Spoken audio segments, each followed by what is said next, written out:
morning. It's Sunday, July 2nd. And once again the Supreme Court has struck. While the conservatives probably are out there celebrating the decision that the Supreme Court came to when it swung its wrecking ball at another Democratic program. And I'm talking about taking down the student loan forgiveness program.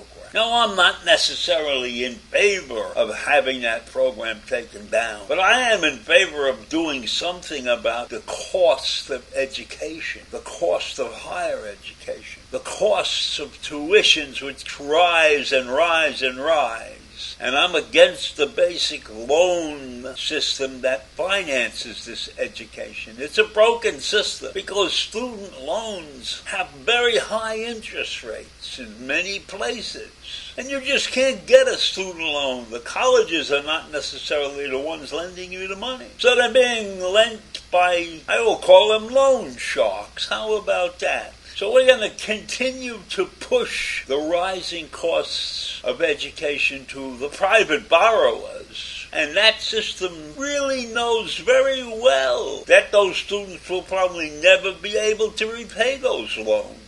And the program where students rarely complete a degree at a low-quality institution, those people are paying these loans too, getting these loans. Why isn't that a factor? Why do the loaners give money to people who are going to poor institutions? People who recognize the fact that at these institutions, even if you get a degree, it isn't worth that much.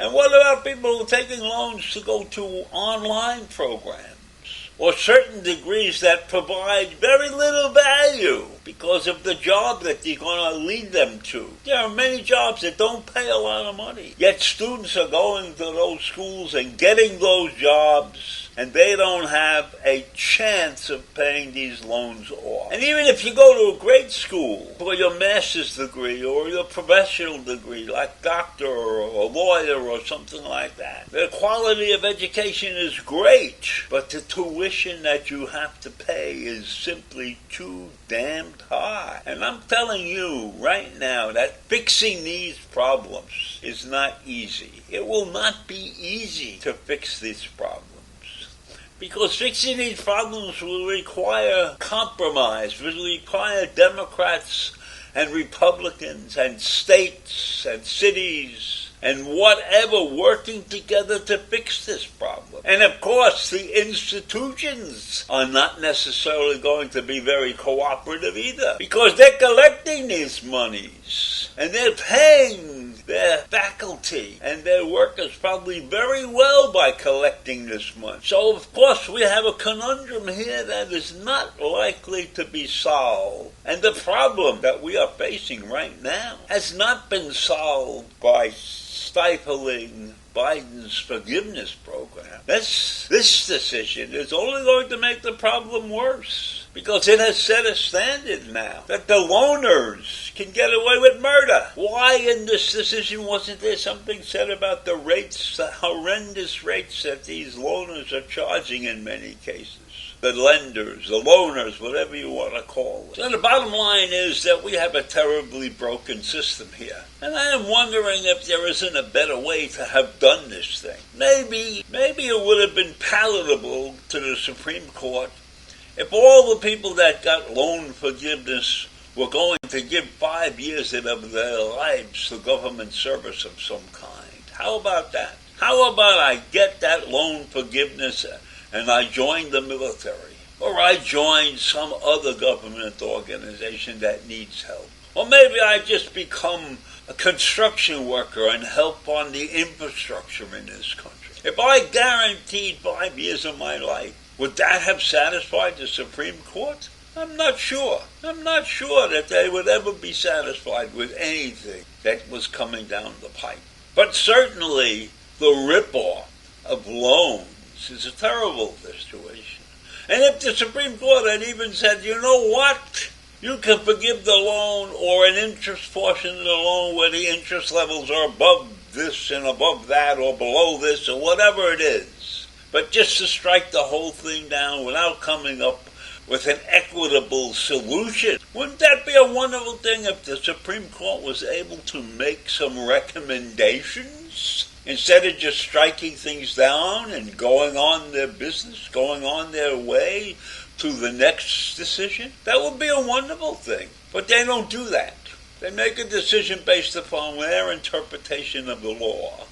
And this court has a very different interpretation of the same document, the Constitution, as their perception of the Constitution is much different than many of the Supreme Courts that preceded them. So what are we going to do about that? Not a damn thing. Not a damn thing. But education costs in this country are going to continue to rise because the colleges and the universities and the private institutions and the public institutions really don't care. They're not really interested in giving students in education as much as they are interested in collecting the fees. And I recognize the fact that college professors have worked hard their lives to get where they are, and they're entitled to decent salaries. But there's a cost of that, a cost to the whole country. And there are many, many colleges where the professors are basically part-time employees, and they have other jobs besides that. And they're making a good buck on both sides of the fence. So there's so many things wrong with the way we educate in this country and the cost of education that it's impossible to cover in my 6 or 8 minute rant. You've all seen it. You know what your taxes are in the towns that you live in. They're very expensive, and a lot of that tax money is for schools and education. And I'm not against getting good teachers and everything. And I'm not against paying people well for the jobs they do. But for some reason, to rip off students and their families where they can't afford it. And maybe education should be based upon the income level of the people who are attending the colleges. And there are some institutions that have programs like that. I know the Ivy League, as expensive as they are, does have a program that takes into consideration the income levels of the parents of the students that are attending those schools. And maybe every college should be doing something like that. It should be affordable. College education should be affordable. It shouldn't put somebody in debt for the rest of their lives. So I don't know what all the answers are, but there have to be some that we can come to grips with. So I leave you with this craziness this morning. Have a great day. Bye.